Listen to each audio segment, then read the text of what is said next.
Please help this channel by subscribing. What if I told you the biggest obstacle to Africa's development didn't end? It evolved?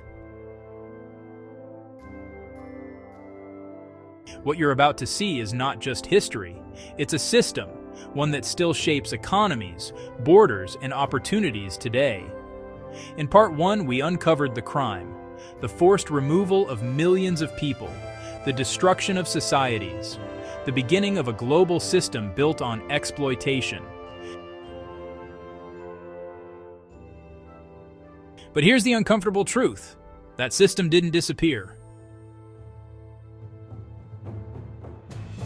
It adapted, it expanded, and in many ways, it still exists. Today, we're going deeper, not just into what happened, but into what it caused.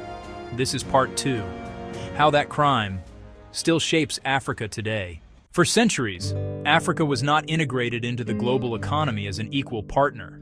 It was used as a source of labor, used as a source of wealth, used as a source of extraction. Millions of people, young, strong, and capable, were taken, not randomly, but systematically.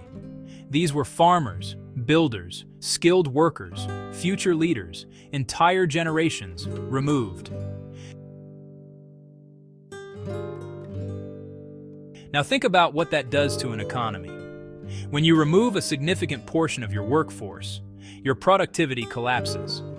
When that happens over and over again, for centuries, development doesn't just slow down, it gets reset.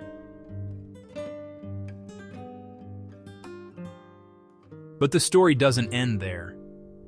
Because after the people were taken, the system that remained was never designed to build wealth locally.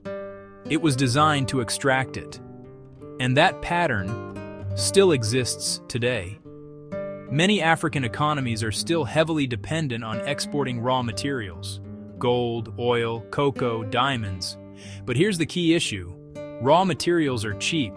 Finished products are expensive. So the value, the real profit, is created somewhere else. Which leads to a critical question. Why are some of the most resource-rich countries in the world still struggling economically? Because the structure of extraction never truly changed. Now let's talk about geography. Not natural geography, but political geography. Look at a map of Africa today. The borders you see weren't created by the people who lived there.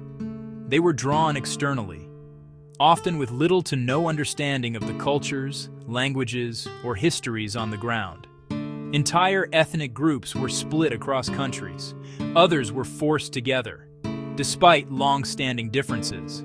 Imagine taking completely different communities, giving them one government, and expecting stability. That's not unity. That's forced coexistence. And it has consequences: ethnic tensions, political instability, conflicts that are often misunderstood because their roots go deeper than headlines. This isn't about blaming geography. It's about understanding design. Africa didn't fail to unite, it was divided by design.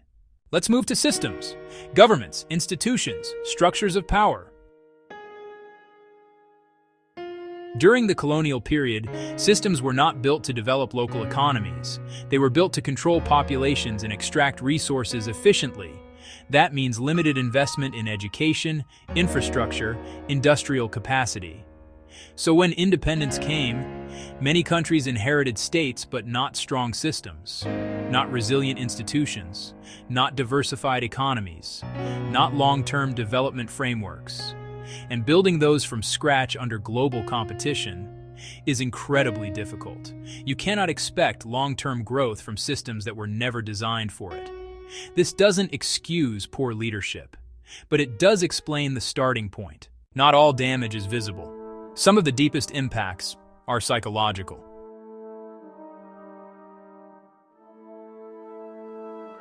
Generations of disruption, loss of cultural continuity, communities broken apart. When societies experience long-term instability, it affects trust. Trust in institutions, trust in leadership, even trust within communities. And trust is the foundation of any functioning system. Without it, cooperation breaks down. There's also the issue of brain drain. Many of the most skilled individuals leave in search of better opportunities, which creates a cycle. Less opportunity leads to more departure. More departure leads to slower development. Again, not random, structural. Now zoom out, look at the global system.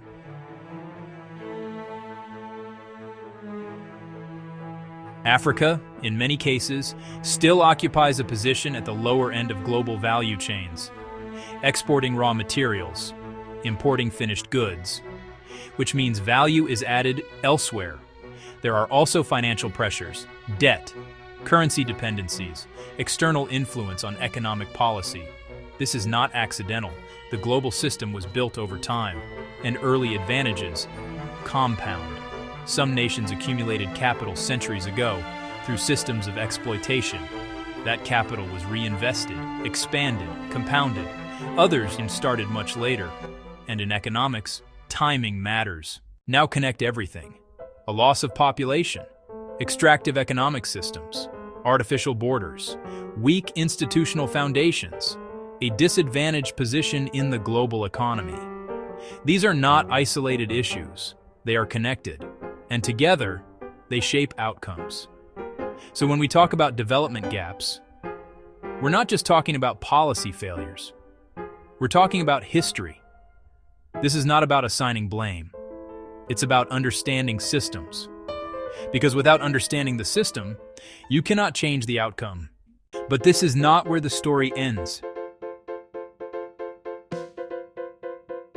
Because despite all of this, Africa is rising.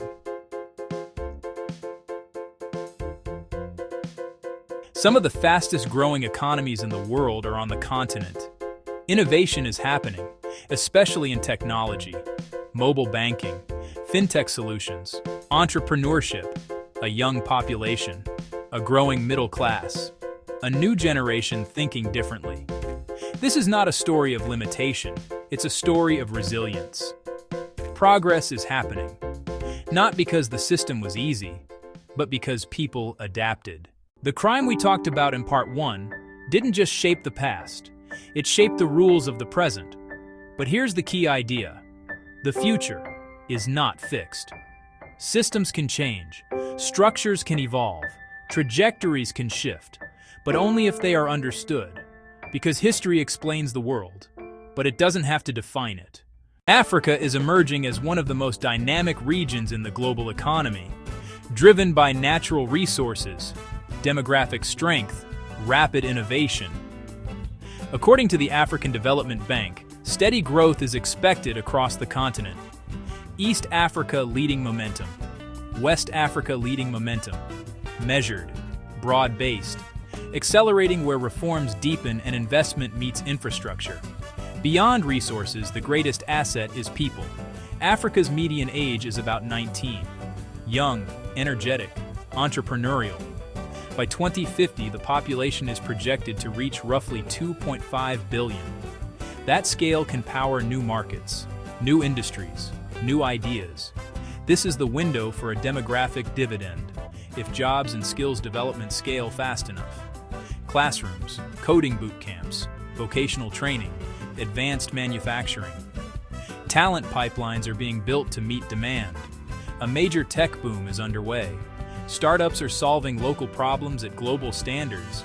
Mobile money is transforming finance, lowering costs, widening access, bringing millions into the digital economy. Digital commerce is expanding.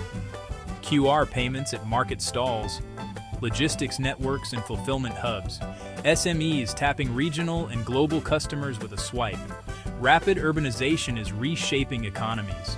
Growing cities drive consumer demand, attract capital, multiply productivity through connectivity, transport, energy, data.